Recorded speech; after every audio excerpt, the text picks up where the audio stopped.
We're back. Tuning in tonight on our live stream of WWE Roadblock End of the Line. This is our post show where we talk about what just happened. So, tonight was an interesting night. A lot of things happened. We had the New Day versus... The New Day lost the titles. Reign done. Cesaro and Sheamus are the new Raw Tag Team Champions. We went right from there into the Sami Zayn versus Braun Strowman match. Sami Zayn was successful in lasting the 10 minutes. Match was over. He built some steam at the end, but anyway, he lasted 10 minutes and he picked up the win. They gave him the win. That's kind of controversial. A lot of people think it should have been a draw. We'll talk about that in a bit. After that, we had the Seth Rollins versus Chris Jericho match where Seth Rollins successfully picked up the win. We then went on to the Cruiserweight Triple Threat match, which was quite good. We had Rich Swann versus TJP versus the Brian Kendrick, where Rich Swann successfully retained his title. We then went into the 30-minute Women Iron Man match, where Charlotte Flair picked up a 3-2 overtime win. Sasha to tie. Charlotte then won in overtime. And then our main event was Kevin Owens versus Roman Reigns for just the Universal title, where Kevin Owens won thanks to Chris Jericho rolling in and attacking Kevin Owens, but it turned out all to be just a trickery. Yeah, the heat that we've seen between the two of them, all false. All false. Yeah. So Which we Kevin figured Owens, was going to happen. yeah, Kevin Owens retains the title via a DQ win. That was all the matches. As for ourselves, Never Over Live, we have a new undisputed champ, Kev Bone. You can see it over here. At Kev Bone was successful in predicting the entire card correctly. So he is your undisputed, Never Over People's champion. So well done there, at Kev Bone. Great job, Kev Bone. Like to also give huge props to Brad for his 84-day pay-per-view predicting run. He was prediction champ for 84 days. He went through 5 pay-per-views. It was a tough battle. All reigns come to an end. The predicting game is hard. Brad made it look easy. A lot of pay-per-views. Yeah.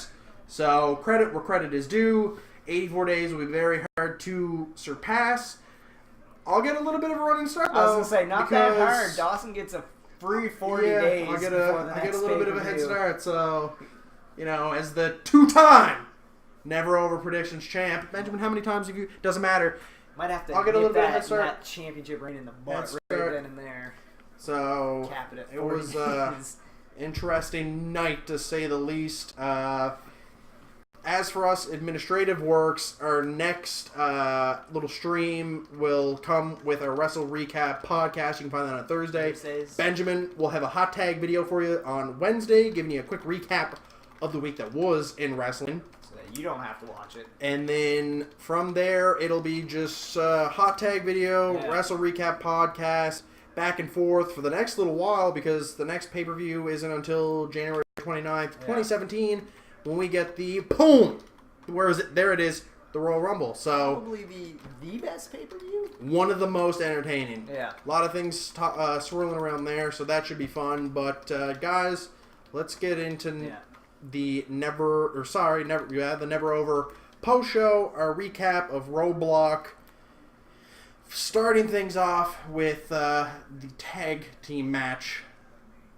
Sheamus and Cesaro were successful in beating the New Day. Yes. Just shortly after the New Day passes the Demolition Reign. Yeah, I think this is one thing, a match a lot of people expected New Day to retain to kind of extend that streak, but I think it was just, there was no need for it, I think. Yeah, I think you made a good point where probably no other tag team is going to get close to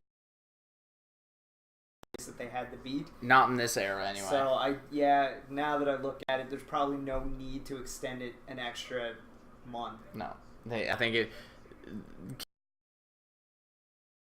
really over, like they've gotten so over. They've been a really hot tag team over the last little while. It's been great to see them develop and be, kind of like Loaf was saying in the chat there, New Day did become stale.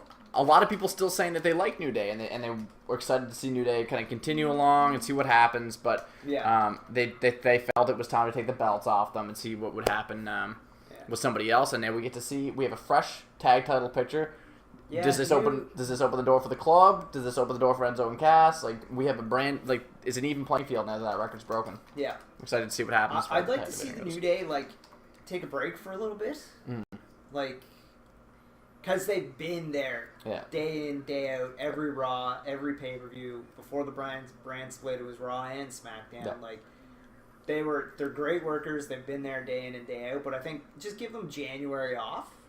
Have them maybe they just the Rumble. Maybe they just do some segment stuff and then have in-ring stuff for the Royal Rumble, or all three of them participate in the Royal Rumble. Yeah, and then just let other tag teams fight. Like, let other guys fight Cesaro and Sheamus. Have the club fight them. Because now the club has an actual standing chance. Yeah. They don't have to continue to get buried. Yep.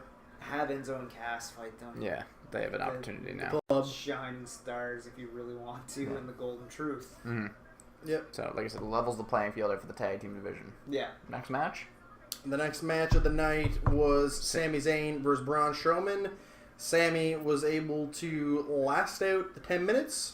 Picking up a win. I don't like it. Courtesy of a 3-minute kill to Mick Foley. Yeah, shout out Mick Foley for helping buy some time. I didn't like the stipulation. I didn't like the result. I didn't like I didn't like the way it was handled. See, I didn't know going into the match that the 10-minute, if Sammy survived the 10-minute, that was a win. There was a lot of muddled information. A lot of people didn't know whether it was a win, whether it was a draw, what it was going to be. But Sammy surviving the 10 minutes gives him the win. And Mick Foley's involvement. Will we see Braun Strowman take out his frustrations on Mick Foley now? Come on to Night Raw. It'll be interesting to find out. But all in all, I don't know. This match leaves a bad taste in my mouth, given the fact that I find Sami Zayn a really good performer. Braun Strowman's on the up and up, and this match, I think, taints it all a little bit. Yeah, it didn't do anything for either one of them tonight. Like, it didn't make either one of them look strong come the end of it. No, I agree. Like, I think it would have been, like we had discussed in the pre-show, it would have been more impactful if Sammy had Braun in some kind of submission. And Braun maybe held on and then tapped after something. The time limit. Yeah, because then they both would have looked strong. Like Sammy was able to survive and be resilient and actually get him in a position. Braun technically wouldn't have lost because he lasted as well. Yeah. I don't know. I think it was poorly handled, and unfortunately, there's not much we can do about it. Unfortunately, Mick Foley exists. I like the way that ended.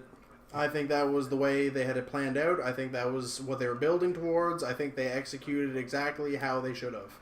They've been building up the storyline that, no, Sammy, you can't do it. You're going to get beat up. You're not able to beat up Braun Strowman. It's a risk against your career. You don't have it in you to do it. They set that up. They put the 10-minute limit in place. Sammy was able to survive the 10 minutes. At the end of that couple minutes, like the last minute or two, Sammy put on a lot of momentum. You're not going to have Braun Strowman tap out. You're not, even if the time limit runs out, you're going to have him, he's still tapped in.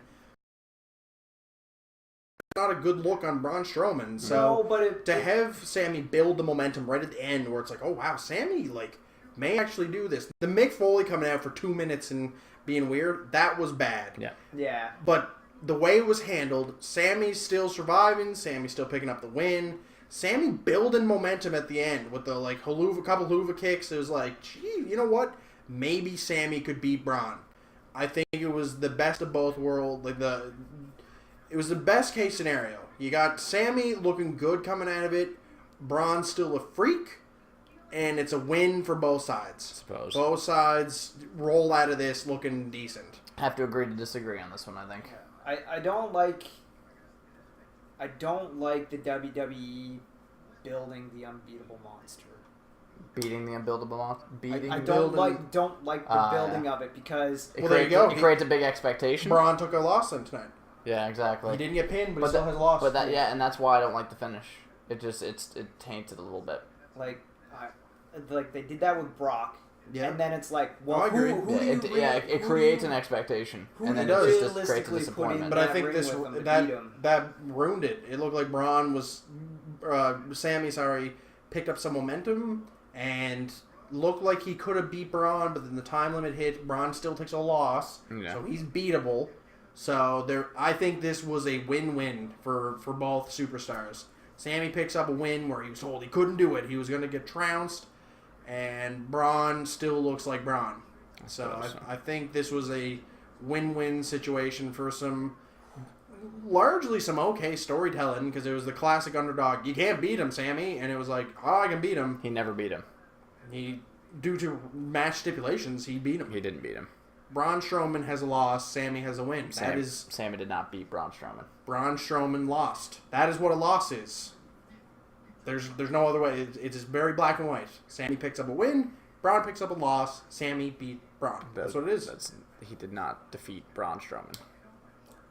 Again, Braun Strowman has an L and another L in the column. That's a loss. Yeah. Sammy beat Braun tonight. That's black and white. You can't debate it. It's a win. We have Seth Rollins and Chris Jericho was the next. We'll talk about this more.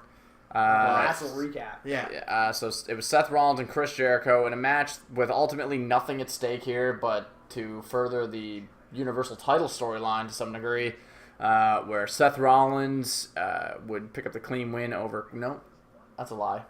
Not clean at all. Nope. No. Kevin Owens would interfere with the match coming out to try and help Chris Jericho. It ultimately cost him the match. Yeah. And we all thought that was going to do some bad things for their relationship. Jericho seemed pretty upset about the result. Yeah. Seth Rollins hitting a pedigree on Jericho for the win. I don't really have much to say about this match. It was pretty good, largely. It was entertaining. It was pretty expected. It was a good match all in all. So both guys continue to look good. So, but again, there's bigger meaning with that match later on with the Universal title storylines. So, you have anything to say on that one, Brad? Or you want to get to that Cruiserweight triple threat match where we saw Rich Swann retained after super kicking T.J. Perkins, and then we had Neville come out. And the Cruiserweight division just got its shot of adrenaline. Neville came out, looked like he was going to congratulate Rich Swann, but we all knew that he came out and he clocked Neville just Rich put Swann. The whole Cruiserweight division in check. Clocked T.J. Perkins, cleaned them up, and now we have a new alpha in the Cruiserweight division. One that we've speculated and hypothesized about for so long. He should have been in there from the beginning. And now that he's finally in there, everyone's going to tune into 205 Live to see what what happens. I'm so excited. There's going to be something happening on Raw tomorrow night with them. Yep.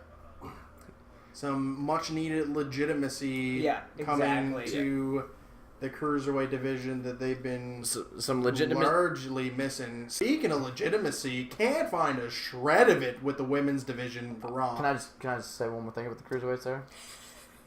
Yeah.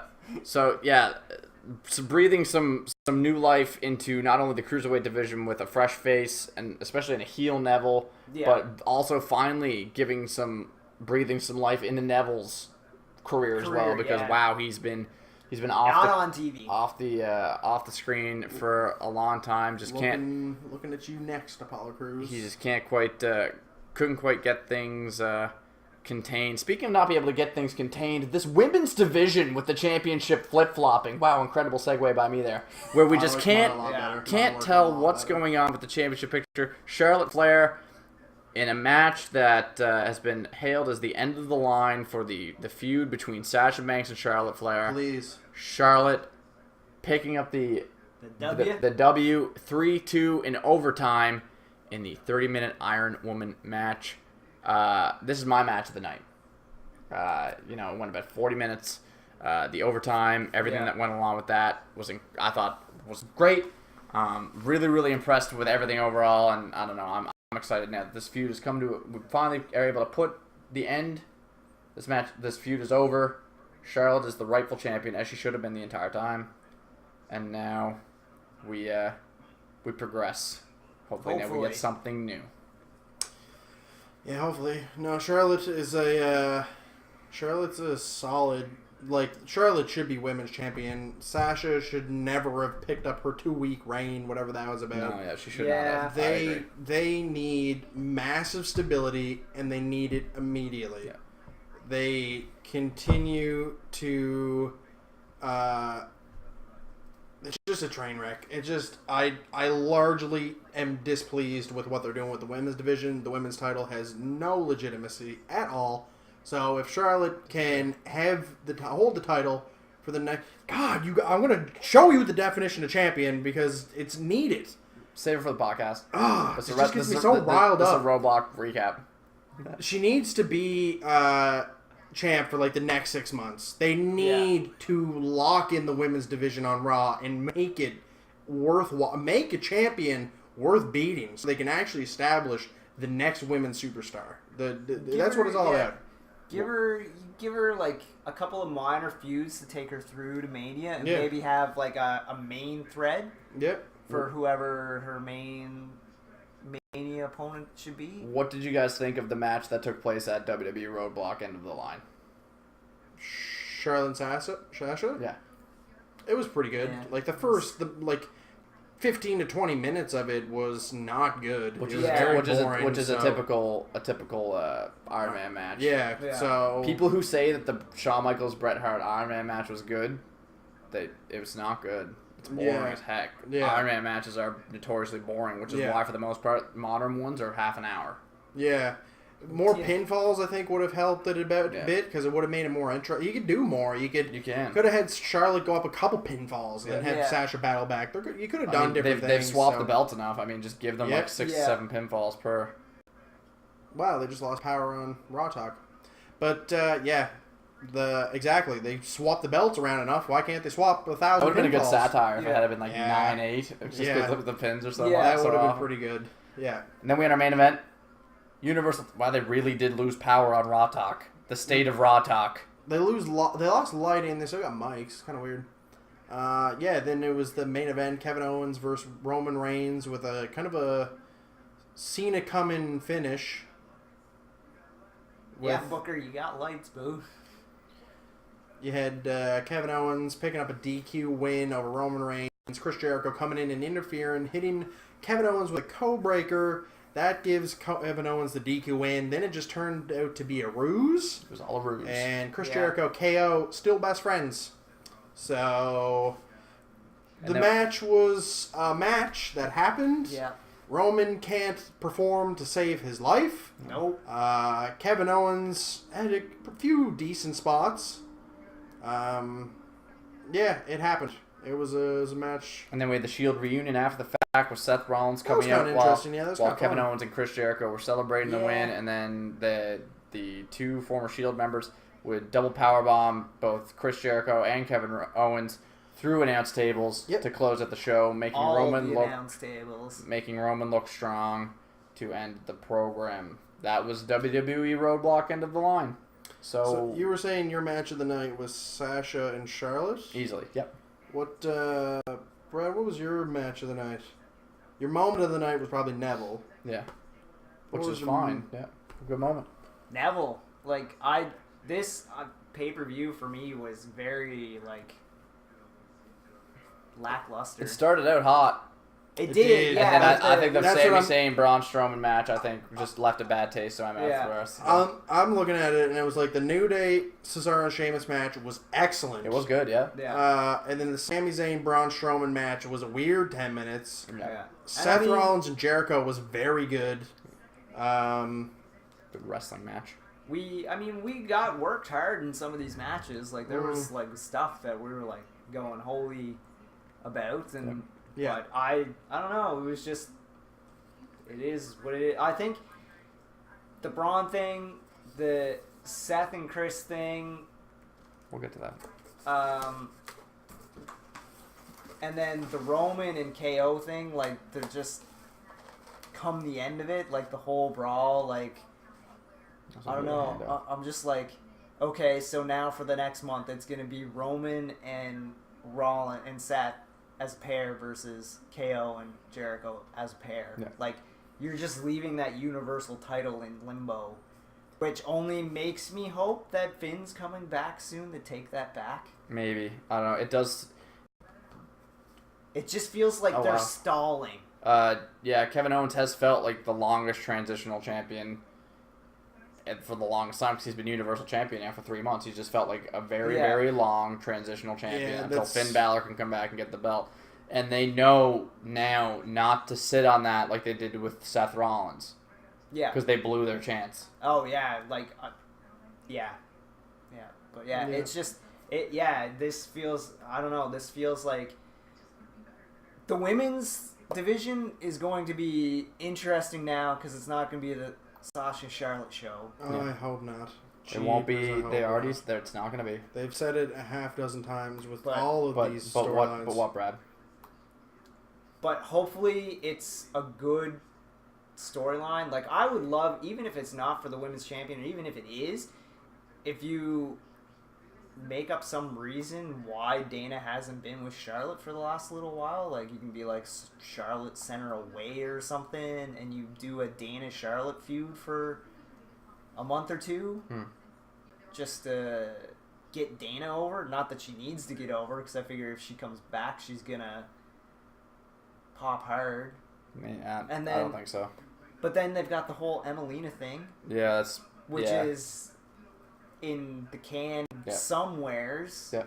Like, I hope either it's Nia or it's Bayley. I don't want to see it be Bayley, though, but they need to do something with her because they got to get her out of that Alicia Fox, Cedric Alexander thing. I'm sure we'll have more developments to talk about after Raw tomorrow night.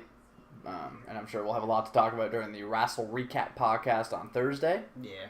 But, that was Roadblock. What did you guys think about WWE Roadblock? Let us know in the comments section down below.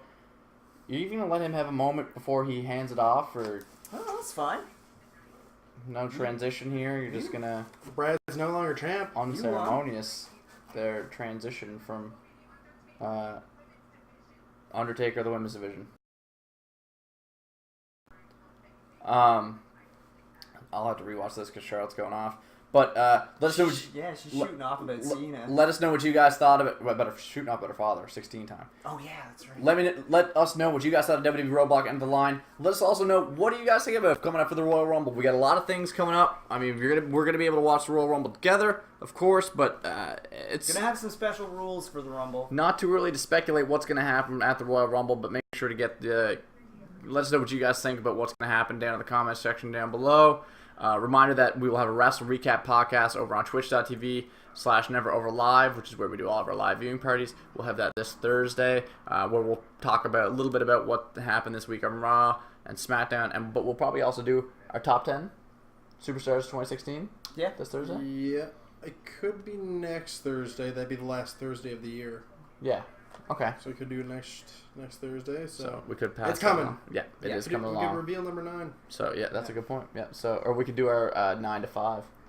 That wouldn't be bad. That's a good idea. Yeah. So so make sure that you tune in this Thursday and next Thursday. You were a great champion, Brad. Thanks. But other than that, guys, that does it for us tonight. Yeah. Want to thank you guys so much for joining us on twitch.tv/NeverOverLive. It was a great time interacting with you guys here on Twitch. Make sure that you hit that follow button here. Make sure you find us over at Twitter @NeverOverLive. Hit that follow button, and make sure you find us over on YouTube just Google or search in @NeverOverLive. Yeah. Until next time, guys. From me, Ben, the new Never Over World Champion Dawson, yes, and the former Never Over World Champion Undisputed Brad. Thank you so much for joining us, guys, and we'll see you next time.